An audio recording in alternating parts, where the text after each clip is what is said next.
अब या त बालेन जेल जानुपर्छ, होइन भने ओली जेल जानुपर्छ। ओली र बालेन मध्ये रहन्छ एक मात्रै। यो मैले भनेको होइन, बालेनले भनेका हुन्। काठमाडौँ महानगरपालिकाका शक्तिशाली मेयर बालेन्द्र उर्फ बालेन शाह अब मौन बस्नेवाला छैनन्।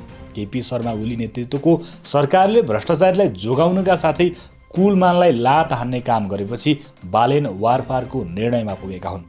भ्रष्टाचारीलाई सरकारले संरक्षण गरेको प्रमाण देखाउँदै बालेनले भनेका छन्, यति धेरै कानुन मिच्ने भ्रष्टाचारीलाई बचाउने सरकार अनि हामी सुशासनको कुरा चाहिँ भाषणमा सुन्नुपर्ने, गलत भए मलाई जेल हाल।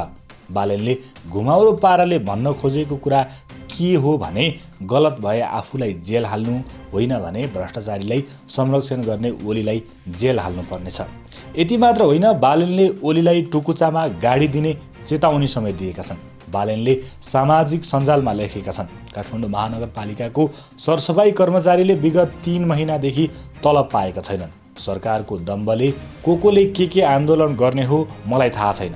अबको 1 हप्तामा हाम्रो कर्मचारीले तलब पाएनन् भने सबैलाई टुकुचामा गाडी दिन्छु।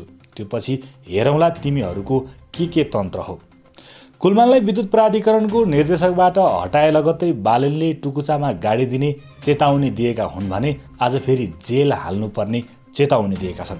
बालेनले अब समय आइसकेको र यसभन्दा बढी प्रतीक्षा गर्यो भने जनताले साह्रै दुःख पाउने निष्कर्षमा पुगेका छन्। यसका लागि अब ओली सरकारको ज्याजती विरुद्ध आफू एक्लै भए पनि लड्ने बालेनको योजना हो।